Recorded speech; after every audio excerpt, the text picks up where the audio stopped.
Bro Timothy dan Bro Kakak gimana segmennya?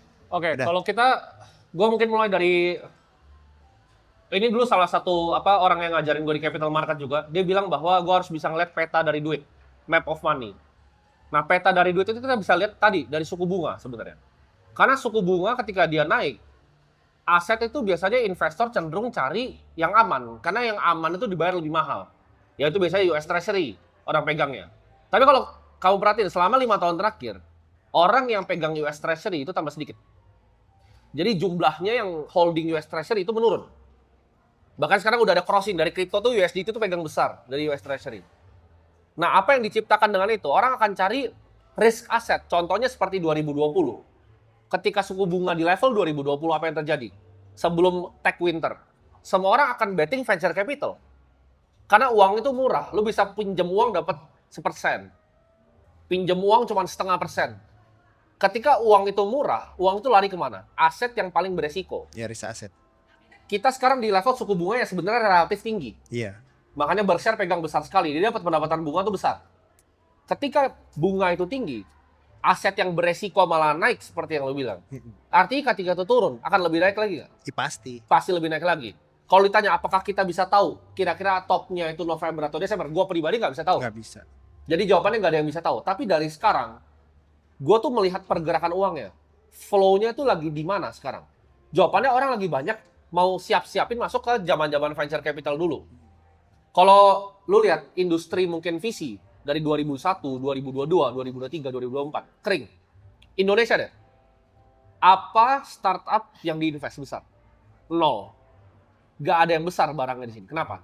Satu dunia begitu. India itu gak ada yang besar. Di luar Indonesia gak ada yang besar. Ya. Jadi, jawabannya adalah apakah kita tahu? Tidak. Tapi kita akan posisinya accordingly. Karena Bitcoin untuk gue itu mainan yang panjang sekali. Beda kalau misalnya emang mau trade altcoin. Karena ketika Bitcoin yang kena drawdown tarikan yang kita bilang kemarin tuh, bisa 70.000 ke bawah 70.000. Yang lain tuh rontoknya pasti agak jauh. Udah kelihatan kan, Solana ketika Bitcoin tuh turun sampai 16.000, Solana tuh 16. Gitu. Jadi kita udah perhatikan siklusnya seperti itu. Nah, mungkin Kakak bisa kasih tambahan. Untuk cycle ini Bitcoin rally-nya emang kita ngomong satu kata luar biasa. Terkait dengan tingkat suku bunga, ya cheap capital, hard capital, ya capital dan lain sebagainya. Itu kaitannya dengan sentimen. Pada dasarnya market yang drive itu memang supply and demand. Kalau misalkan cheap capital flooding the market, tapi kalau demand yang nggak ada ke Bitcoin itu juga nggak bakal naik. Dan kita tahu katalis terbaik, terbesar, ya, termegah di siklus kali itu adalah ETF sebenarnya. Karena ETF itu unlock banyak sekali flow dari traditional finance.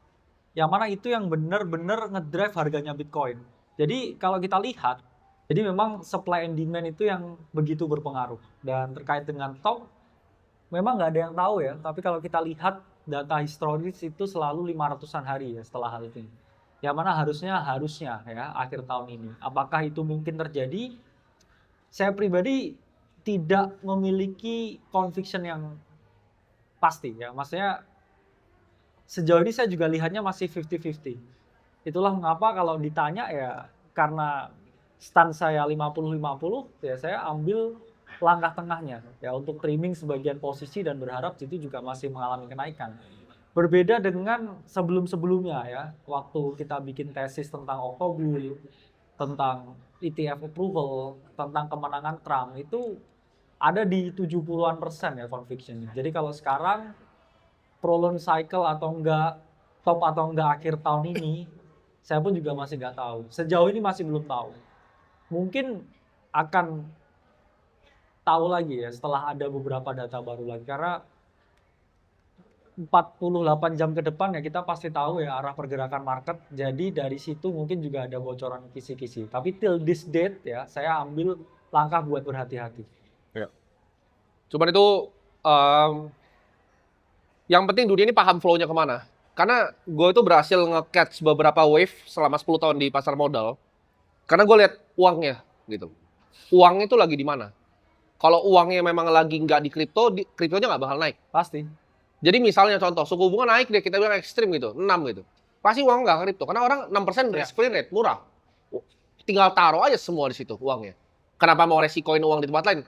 Tapi ketika bunga itu kecil, orang mau ambil di tempat yang resiko, udah pasti. Tapi kalau ini kan relatif tinggi nih, naik nih. Jadi kalau itu turun, naik lagi harusnya.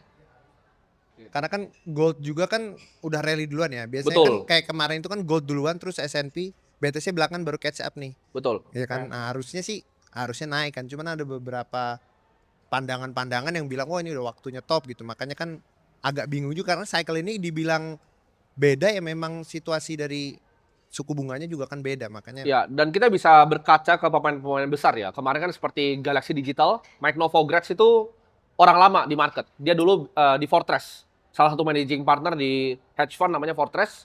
Itu leading alternative asset management firm. Mereka jago sekali di private credit dan segala macam. Dia aja bilang, ini itu sekarang itu bukan saatnya aset ini akan mengalami penurunan. Kenapa? Karena dia baru betting lagi kan di Solana kemarin. Masih ngucurin lagi dia duit di ekosistem Solana. Dia yakin bahwa Federal Reserve ini dovish pasti. Arahnya udah kecium. Gold naik. Itu harusnya dunia udah paham kenapa harga emas itu akhirnya naik. Harga emas naik karena tadi ketika Federal Reserve dovish, orang kan paling besar pegang US Treasury. Negara-negara tuh pegangnya US Treasury. Fund besar seperti Norway, kalau lu lihat 60% dari bondnya itu pasti US bond. Singapura paling cuma 10. Jerman cuma 10, yang lain cuma 10. Gitu. Di saat bank-bank sentral dan fund besar itu belinya emas, artinya bondnya udah tidak dihargai itu lagi. Ya. Gitu. Dan itu udah pasti risk asset naik. karena kan kepercayaan dunia juga kalau dilihat ya, karena kebetulan saya banyak dengerin kayak Jack Mallers gitu, kayak si David Lynn. Kepercayaan dunia terhadap US tuh kan kayak menurun ya, karena US tuh turunin mata uangnya terus nih, apalagi Trump nambah limit utang kan tuh, makin nggak percaya. Makanya kan harusnya kan ketika terjadi, wah nih suku bunga nih tinggi nih, US bonds naik market, ternyata nggak malah pindah ke emas nih. Nah ini kan berarti apalagi kalau turun risk on asset kan harusnya lebih ngepam lagi kan. Betul. Cuman kan kayak BTC udah tinggi banget dari 16 ke 120, pas gimana turun lagi nih bisa mungkin 200 kayaknya achievable kan sih kayaknya ya kalau ngeliat. Kalau kita orangnya biasa lebih pesimis di market. Target orang banyak memang 200.000. Tom Lee, Mike Novogratz juga targetnya 200.000. Kemarin gue sempat lihat beberapa research ya dari beberapa fund juga kayak Incrementum AG, Millennium. Itu mereka banyak target di 180 sampai 200. Cuman kalau gue sama Bro Kakak tuh ya udah kecapai targetnya. 120. Udah kecapai. 120. Targetnya kita pesimis ya. Karena ini terlalu sering disalahin kayaknya. Iya, target kita pesimis, tapi itu kalau ditanya lagi kemana targetnya udah tercapai. Udah tercapai. Jadi kalau tanya targetnya apa, udah tercapai. Jadi buat tahun ini sebenarnya kita udah tercapai.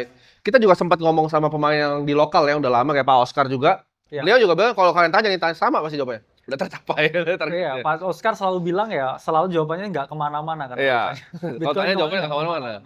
Kita juga kalau ditanya sekarang, apakah gimana berharap? Enggak jawabannya. Karena udah tercapai, gitu. Udah tercapai. Tapi kalau bisa naik ya, alhamdulillah gitu. Karena juga terkait dengan liquidity ya dan juga makro, kalau kita ngomong Solana juga dan Morehead, Pantera juga sekarang juga lagi udah mulai selling ya Solana heavy di media. Jadi itu juga bisa dijadikan suatu pertanda juga ya. Plus ya base token mereka juga exploring kemungkinan mereka bakal bikin token juga yang katanya ya dari awal dia itu sangat idealis untuk tidak bikin token karena dia tahu ya jaringannya itu quite profitable dan mereka akan tetap bangun ya token juga di atas jaringan Ethereum. Dan kalau mereka seoptimis itu ya dengan altcoins ya kita ngomong, berarti memang mereka pun juga pengen catching the wave.